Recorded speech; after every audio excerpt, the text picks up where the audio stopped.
The autumn rain tapped against the diamond-paned windows of Westminster's Great Hall, a steady rhythm like a drum of fate.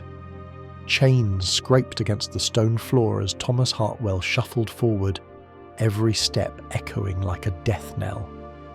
In the flickering candlelight, his young face, only 23, looked far older, shadows etching lines of exhaustion and despair. The air carried the damp musk of ancient timbers, mixed with the acrid bite of torch smoke. This hall had seen countless souls beg for their lives, but Thomas Hartwell was not one of them. "Please, my lord," his voice cracked through the silence, "grant me the mercy of the scaffold." The words hung in the chamber like a riddle no one wanted to solve. Here stood a man condemned for stealing a loaf of bread to feed his starving children, not begging for forgiveness, but for death. Judge Sir Edmund Mortimer leaned forward, brow furrowed in disbelief. In 30 years of sentencing men under the King's justice, he had never heard such a plea. "You understand, Master Hartwell," he asked carefully, "that the alternative to execution is imprisonment until your debt to the Crown is satisfied." "Aye, my lord," Thomas whispered, "and I choose the rope." The record of this moment, preserved in the year 1387, is one of history's most chilling paradoxes. Why would a young father, desperate to live for his family, choose the executioner's rope over the chance to one day return home? The answer lies in the forgotten truth of medieval justice, a truth so cruel, so deliberately twisted, that death itself became the kinder fate. You see, medieval prisons weren't meant to rehabilitate. They weren't even meant to simply hold the accused. They were money-making machines, where every breath of survival had a price. These weren't clean cells with iron bars like we imagine today. No, these were dungeons designed to break the human spirit, places where hunger, filth, and despair gnawed at you day and night, where living another day wasn't a blessing, it was torture. So when Thomas Hartwell chose the rope, he wasn't rejecting life, he was choosing escape, and he wasn't alone. From the Tower of London to the smallest county jails, countless men and women made the same choice. They knew what we have long forgotten, that in the underworld of medieval England, prison wasn't survival, it was slow annihilation. Take Newgate Prison, just 5 miles from where Thomas begged for death. Its walls absorbed centuries of misery, its air stank of decay and suffering, and its very design seemed meant not only to confine bodies, but to crush souls. Inside, the living envied the dead. If you're ready to step into those dark corridors and uncover the side of history that was never meant to be remembered, then stay with me. Because what we're about to explore will shatter everything you thought you knew about justice. The stone steps leading down to Newgate's lower levels had been worn smooth by centuries of desperate feet, each hollow, each groove, carved by the shuffling chains of the condemned. And as we descend into this monument of cruelty, it feels as if the walls themselves are whispering the secrets medieval England tried to bury. 20 feet beneath London's busy streets, in 1903, archaeologists uncovered what prisoners had once called the pit. What they found forced even hardened men to abandon their work after just 3 days. These weren't crude dungeons thrown together in haste. No, what they uncovered were carefully engineered chambers built with the same precision as cathedrals. Except here, the goal wasn't to inspire awe, it was to break the human spirit. The most infamous creation was a cell called Little Ease. Imagine a stone cube, 4 feet in every direction, perfectly measured. A grown man couldn't stand, he couldn't stretch, he couldn't lie flat. He was trapped in a permanent crouch, his spine screaming in pain within hours. It was a design of mathematical precision, made not to kill quickly, but to prolong suffering. Weeks could pass before the body finally gave in, twisting into grotesque shapes, and that was only the beginning. The communal cells revealed an even darker intention. Ventilation shafts were positioned not to give relief, but to create drafts strong enough to snuff out candles, yet never strong enough to clear the stench. Prisoners choked on air that barely sustained life. The floors sloped inward towards central drains, but not for cleanliness. Instead, they became cesspools of waste, vomit, and the fluids of the dying. Filthy lakes that prisoners waded through every day. At Ludgate Prison, archaeologists found layers of compressed straw mixed with human remains, what one Victorian described as a sediment of suffering 3 feet deep. Rats tunnelled through it like miners, spreading disease with terrifying speed. And the straw changed maybe twice a year, which meant men often slept on the decomposing bodies of those who'd come before them. Medical care, not just absent, forbidden. In 1348, regulations explicitly banned outside physicians from entering prisons. Broken bones healed crooked. Infections raged unchecked. Survivors left these places permanently crippled, their bodies carrying the scars of their sentences long after their release. The numbers tell their own story. At Marshalsea, only 12% of prisoners survived a sentence longer than 6 months. 12. Newgate was slightly better, 18%, but only because wealthier families could purchase easements, bribes that bought their loved ones cleaner straw, safer food, or an extra breath of air. For the poor, survival wasn't even a possibility. But here's the most chilling truth. These prisons weren't designed to kill quickly. That would have been mercy, and mercy was never part of the business. Every corridor, every chamber, every cruel design was built to prolong agony, to squeeze out every coin from desperate prisoners and their families before death finally arrived. And that's what Thomas Hartwell understood in that courtroom. He knew prison wasn't justice, it wasn't reform, it was a business built on human misery, where the jailers had discovered something more valuable than gold, the limitless desperation of broken men and the families who would bankrupt themselves to keep them alive.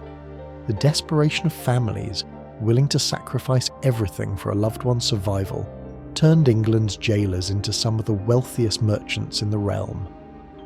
What the architects had built, the keepers weaponized, transforming prisons into marketplaces where suffering itself became the only currency. Take Sir Richard de Ashby, keeper of the Tower of London from 1381 to 1399. His ledgers survive to this day, and they don't read like records of a prison, they read like the books of a successful merchant. His inventory included chains. Yes, chains, categorized by weight and comfort, with prices that would shame a goldsmith. Heavy iron manacles, the standard issue, cost nothing. But lighter chains, ones that didn't tear into the flesh, came at a price, 2 shillings a week. For 1 more shilling, a prisoner could upgrade to chains padded with leather. In this cruel economy, survival was carefully measured out. At Newgate in 1394, the account books list every necessity with a price tag. A single candle, 4 pence. Enough light for maybe 6 hours. A straw mattress, 8 pence a month. Even the right to floor space was sold by the square foot. If you wanted to lie near a window or away from the waste drains, you paid more than you would for decent housing outside the prison walls. But food was the centrepiece of this grotesque marketplace. The official daily ration? A farthing's worth of bread, barely 2 ounces, often mixed with sawdust or even ground bone. Anyone who didn't want to starve had to buy extras. 3 pence for a bowl of thin gruel, 6 pence for a scrap of rancid meat that even starving dogs refused, and clean water, perhaps the cruelest luxury of all, cost a penny per cup. Richard Hunn, a London merchant imprisoned for heresy in 1514, managed to smuggle out letters that lay bare this system of extortion. "My dear wife," he wrote, "they demand £2 for winter clothing lest I freeze. £3 for medicine, though the physic is but coloured water. £4 for the privilege of speaking with you through the grate. I fear our children's inheritance dissolves with each sunrise. Hun never saw his family again. Not because he was executed, but because his wife could no longer afford to keep him alive." Then came the garnish system. New prisoners were immediately surrounded by veterans who demanded payment for protection, better sleeping positions, or simply the right to exist without daily beatings. This wasn't random violence, it was an organised economy, and the jailers took their cut. John Whitlock, keeper of Marshalsea Prison, grew so rich from his share of garnish payments that he bought 3 manor houses and a fleet of merchant ships. The poorest prisoners sank into conditions beyond imagination. Accounts from the 1440s describe men and women who had sold their clothing for food, left naked in chambers where winter cold dropped below freezing. Some chewed the straw from their bedding. Some gnawed leather from their shoes. Others, in unspeakable desperation, consumed their own waste just to see another sunrise. But the clearest evidence of this system's cruelty lies in the registers themselves. Between 1395 and 1400, Newgate recorded 847 deaths. Of those, 831 were listed as paupers. In other words, people whose families could no longer pay to keep them alive. This was the grim calculation that echoed through every medieval courtroom. Execution was free. A quick death cost only rope or the executioner's fee paid by the crown. But imprisonment could bankrupt families for generations, leaving them homeless and destitute, while their loved one wasted away inside, slowly dying anyway. And when the families had nothing left to give, when every last coin had been drained, the jailers had darker methods still. Ways of extracting value from human misery so horrific, they made the architecture of the prisons themselves seem almost merciful. When families had nothing left to give, when every coin was spent, every possession sold, the medieval justice system revealed its most profitable invention: torture, not as punishment, but as theatre. Suffering became spectacle, agony became entertainment, and London's eager crowds paid good money for a front row seat. At the Tower of London, the interrogation chambers weren't tucked away in dark basements. They occupied the upper floors with broad windows that let in sunlight, so that every detail of torment was clearly visible. This was no accident. Torture sessions were publicised. Wealthy merchants and nobles paid up to £1 for premium viewing spots. And the screams, they weren't muffled, they were the performance. One of the most notorious methods was peine forte dure, the pressing death. The condemned was stripped naked, pinned beneath a wooden board, and then iron weights were added slowly, day after day. The goal wasn't quick death, but slow, crushing agony. Vendors sold refreshments in the pressing yard. People laughed, talked, and watched a human being suffocate beneath the weight. It was justice turned carnival. Centuries later, in 1692, this same punishment reached across the Atlantic during the Salem witch trials. Giles Corey, an 80-year-old farmer, refused to enter a plea in court. He knew that under English law, a plea would mean forfeiting his property to the crown. By staying silent, he triggered peine forte dure, but protected his family's inheritance. For 3 days, stones were piled onto his chest. Witnesses say his final words through blood and broken ribs were the same each time: more weight. He died in agony, but his family kept their land. Then there was the rack, installed in the tower's White Tower chamber in 1420, a device of precision. Joints could be slowly dislocated, then reset, then pulled again. creating endless cycles of pain. Sir Thomas Norton, one of its most infamous operators, kept meticulous notes, timing sessions down to the minute, recording the exact payments families made to ease their loved ones' torment. In 1586, Margaret Clitheroe, a butcher's wife from York, was accused of harbouring Catholic priests. She endured what records chillingly call gentle questioning. It began with thumbscrews, bones in her fingers crushed one by one. When that wasn't enough, she was strapped to the rack. Her husband was forced to watch from a gallery as her shoulders were torn from their sockets. But the worst part wasn't the torture itself, it was the extortion attached to it. The jailers offered options: £10 to ease the ropes, £20 for a brief respite, £50 for the chance to speak with her children one last time. Her family sold everything: their home, their business, every belonging they owned. Margaret's ordeal stretched on for 11 days, not because she refused to confess, but because her family's money lasted that long. When the last coin was gone, she was pressed to death beneath £700 of stone. These weren't isolated horrors. The Privy Council records from 1583 openly laid out financial management of interrogation procedures, complete with fee schedules for different tortures and guidelines for extracting the most money from each prisoner. This was the arithmetic Thomas Hartwell understood when he begged for the scaffold instead of the dungeon. Execution was a single payment.